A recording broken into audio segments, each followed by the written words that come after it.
13 दिसंबर 1986 बॉलीवुड के लिए एक मनहूस तारीख कहा जाता है। ये वो तारीख था जब स्मिता पाटिल चल बसी थी और बॉलीवुड में शोक की लहर दौड़ गई थी। हर कोई सन्न था कि एक यंग एक्ट्रेस कैसे इस दुनिया से जा सकती है।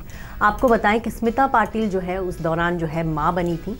उनका बेटा जो प्रतीक जो है सिर्फ 15 दिन का था तभी वो चल बसी और कहा जाता है कि जब उनकी डिलीवरी हुई थी तब जो है कुछ इन्फेक्शन हो गया था उनकी बॉडी के अंदर और सही समय पर डॉक्टर जो है उसको पहचान नहीं पाए और जब तक इलाज उसका अच्छे से शुरू होता स्मिता जो है चल बसी। जब उनका निधन हुआ तब उस वक्त जो है उनका बेटा प्रतीक बहुत छोटा था और इस मामले में जो है स्मिता के घर वाले और राज बब्बर के बीच जो है कहीं ना कहीं तनातनी भी हुई थी।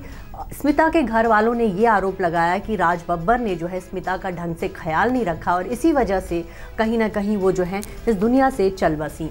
स्मिता के निधन के बाद उनके बेटे प्रतीक को जो है उनके मायके वालों ने पाला, उनकी बहन और उनकी मां ने उस बच्चे को पाला और लंबे समय तक प्रतीक जो है अपने पिता राज बब्बर से दूर रहे।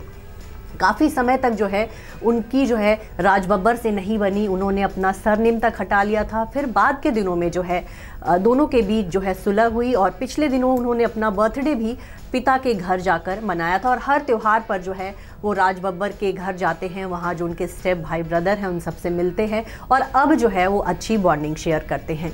स्मिता पाटिल का जब निधन हुआ था तब अपने निधन से पहले उन्होंने एक इच्छा जताई थी कि जब वो इस दुनिया से जाएं तब जो है उनको बिल्कुल एक सुहागन की तरह जो है विदा किया जाए। एक्चुअली स्मिता पाटिल और राज बब्बर की इस तरह से शादी नहीं हो पाई थी और उनके मन में जो है हमेशा से दुल्हन बनने की तमन्ना थी।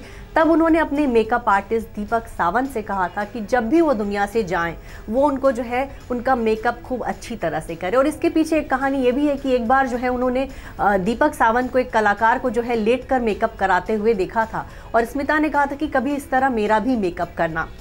जब स्मिता दुनिया से गई तो उनकी मां ने जो है दीपक सावंत जो कि उनके मेकअप आर्टिस्ट थे उनको कॉल किया और कहा कि स्मिता को बिल्कुल दुल्हन की तरह तैयार कर दो। तब कांपते हाथों से जो है उनके मेकअप आर्टिस्ट ने उनका मेकअप किया, उनको दुल्हन की तरह सजाया और फिर उनकी अंतिम यात्रा शुरू हुई और उनको जो है पंचतत्व में विलीन किया गया। स्मिता पाटिल के निधन ने जो है उस समय बॉलीवुड में बहुत ज़्यादा लोगों को जो है कहीं ना कहीं मानसिक रूप से परेशान कर दिया था।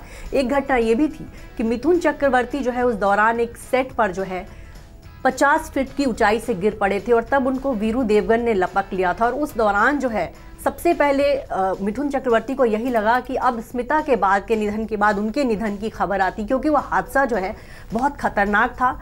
ज़रा सी देरी अगर अजय देवगन के पिता वीरू देवगन करते तो मिथुन चक्रवर्ती के साथ बहुत बड़ा हादसा हो सकता था। वहीं आपको बताएं अमिताभ बच्चन भी स्मिता पाटिल को बहुत याद करते हैं। अमिताभ बच्चन का कहना था कि एक बार 1982 में जब वो कूली के सेट पर जब घायल हुए थे उसी दिन रात को जो है स्मिता पाटिल का फ़ोन आया था उनके पास और उन्होंने कहा था कि कहीं ना कहीं मुझे ऐसा लग रहा है कि आपके साथ कुछ अनहोनी होने वाली है। और दूसरे दिन जो है कूली के सेट पर उनके साथ ऐसा हादसा हुआ कि मतलब वो ज़िंदगी की जंग किस तरह से जीत कर आए। सबको पता है कि 6 महीने तक अस्पताल में वो रहे, बहुत मुश्किल से उनकी आंतें जो है वो डैमेज हो गई थी। डॉक्टरों ने एक तरह से कह दिया था कि अमिताभ बच्चन का बचना मुश्किल है और फिर बाद में जो है उन्होंने मौत को मात दिया और फिर उन्होंने जो है ज़िंदगी की वो 2 अगस्त की वो दिन थी जब उनको जो है डॉक्टरों ने कहा था कि अब आप ठीक है। वो अस्पताल से डिस्चार्ज हुए थे और उस दिन को जो है अमिताभ बच्चन अपना हमेशा दूसरा जन्मदिन के तौर पर मनाते हैं। स्मिता पाटिल और अमिताभ बच्चन के बहुत अच्छे रिश्ते थे, उन्होंने कई सारी फिल्मों में काम किया, बहुत अच्छी दोस्ती थी और यही वजह है कि प्रतीक बब्बर को जो है बहुत ज़्यादा अमिताभ बच्चन सपोर्ट करते हैं। स्मिता पाटिल एक दिग्गज एक्ट्रेस थी, उन्होंने पैरेलल सिनेमा में भी काम किया, उन्होंने जो है आर्ट फिल्मों में भी काम किया और ऐसी फिल्में की कि उनको बहुत सारे नेशनल अवार्ड्स मिले। फिल्म फेयर अवार्ड्स में भी स्मिता पाटिल की धूम रहती थी। एक अच्छी एक्ट्रेस थी उस दौर की। उस दौर में जो है जितनी भी बड़े उम्दा एक्टिंग करने वाली फिल्में होती थी उसमें स्मिता पाटिल हुआ करती थी और स्मिता पाटिल ने भले ही छोटी ज़िंदगी जी लेकिन अपने एक्टिंग की वजह से उन्होंने जो है लकीर लंबी खींची और आज भी स्मिता पाटिल जैसी एक्ट्रेस की कमी जो है बॉलीवुड में महसूस होती है।